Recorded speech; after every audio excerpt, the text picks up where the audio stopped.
Welcome back to my channel Mr and Mrs Nehal Upadhyay. मेरे blog में आपका स्वागत है। तो थोड़ा सा मेरी वॉइस को अवॉइड कीजिए क्योंकि अभी क्या कोल्ड चल रहा है, मौसम ऐसा हो रहा है तो सबके ही गले और मतलब ऐसे ही खराब चल रहे हैं। तो बस सुप्रभात। आज है देवशयनी एकादशी। तो इस एकादशी को हम पद्मा एकादशी भी कहते हैं और देवशयनी एकादशी भी कहते हैं। और इस दिन क्या है, देवता मतलब 4 महीने के लिए सो जाते हैं। तो इस दिन शादियां वगैरह जो भी कोई शुभ कार्य होता है वो होना बंद हो जाते हैं। तो इस एकादशी को हम कई प्रकार के नामों से जानते हैं।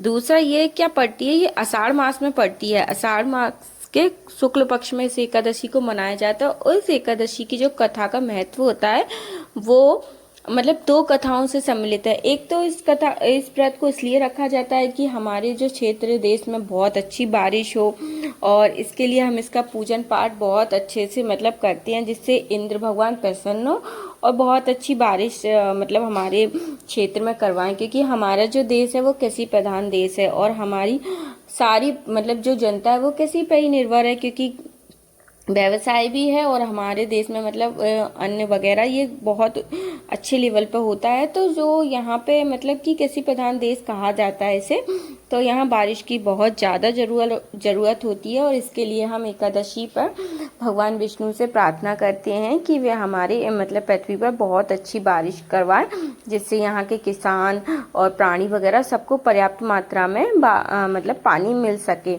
और दूसरा उस एकादशी का महत्व होता है कि इस दिन देवशयनी एकादशी भी कहा जाता है। इस दिन जो हमारे देवता रहते हैं, हमारे विष्णु भगवान रहते हैं, वो 4 महीने के लिए मतलब क्षीण निंदा में चले जाते हैं। और इस दिन मतलब सारे जो कार्यभार होता है वो भोले बाबा को सौंप देते हैं। सावन के महीने में भोले बाबा चलेंगे, माँ दुर्गा आएंगी, गणपति जी आएंगे। मतलब जब देवउठनी एकादशी तक बहुत सारे त्योहार पड़ते हैं।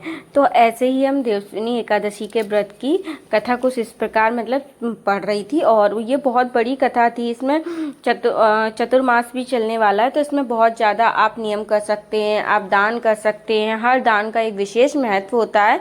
तो इस प्रकार कई दान व्रत और जैसा आप जो भी करोगे उसी प्रकार का आपको फल मिलेगा। सबसे पहले तो हमें अपने मन को स्वच्छ रखना चाहिए, क्योंकि विष्णु भगवान यही कहते हैं, अगर हम सच्चे दिल से कोई भी पूजा पाठ करते हैं, भले ही हम ज़्यादा अच्छे बड़े लेवल पर ना कर पाए, अगर हम छोटा सा ही एक दीपक मन से लगा देते हैं तो हमारे लड्डू गोपाल, बांके बिहारी, श्याम बाबा इसको जरूर सुनते हैं।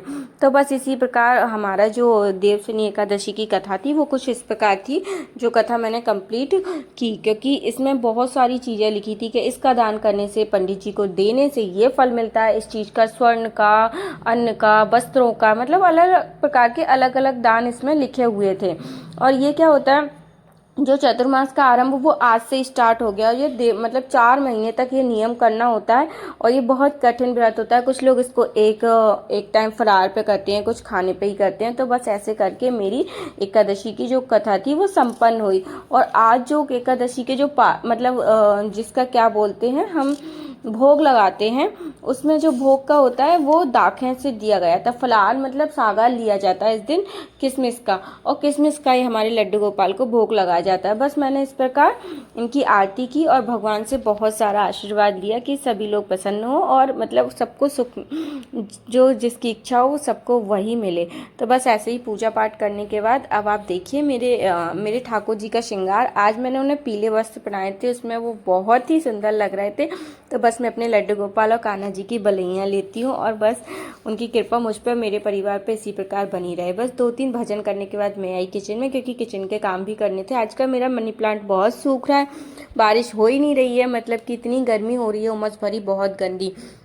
और ये लौकी जो लेके आए थे वो इतनी मतलब टाइट बोल सकते हैं, बोला था मुझे कि क्या बोलते हैं ताज़ी लौकी है, पर ताज़ी नहीं थी। ये लौकी बहुत ही गंदी थी। मतलब मुझे छीलने में ही पूरी दम लगानी पड़ी, मुझे चाकू से छीलना पड़ा। बीच बीच में हमारे मानव भैया आ रहे थे जो कि बकवास कर रहे थे। उनका काम ही यही है कि मतलब इधर से उधर बातें करते रहना।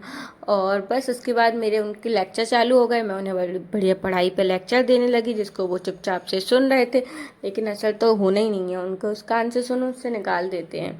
तो बस ऐसे ही करके मैंने लौकी का सोचा क्या बनाऊँ, मतलब समझ नहीं आ रहा था। मेरा और उपाध्याय जी का फास्ट था, भैया के लिए खाना बनाना था, तो मैंने सोचा बॉयल कर लेती हूँ, देखती हूँ आज मैं गाजर का हलवा से अपने लड्डू गोपाल, गाजर नहीं सॉरी, मतलब लौकी के हलवे का भोग लगाऊंगी। तो बस इसके लिए मैंने लौकी को किसा, कद्दूकस किया, और बहुत ही मतलब ये बोलते हैं ताज़ी नहीं थी, और शॉप वाले ने मुझे ताज़ी कह के दे दी। मुझे समझ ही नहीं आया, मैंने इसमें नाखून लगाया तो मुझे लगा ताज़ी है, पर उन्होंने बोला ताज़ी है तो मैंने रख ली, बट लेकिन काटने के बाद बहुत गंदी निकली। और बस लौकी वगैरह काटने के बाद अब इन लोगों के खाने की तैयारी करती हूँ, उसके बाद मैं फरार की तैयारी करूँगी।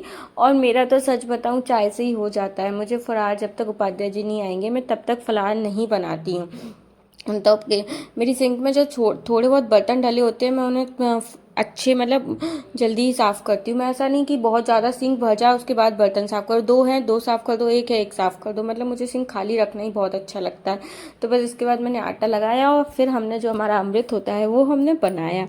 बोले तो चाय, बिना चाय के सच में मेरे हाथ पैर नहीं चलते। और मुझे अभी कोल्ड इतना हो रहा है कि भाई अदरक वाली चाय ना पियो तब तक तो ऐसा लगता है बॉडी में मतलब किसी चीज़ की कमी ही है।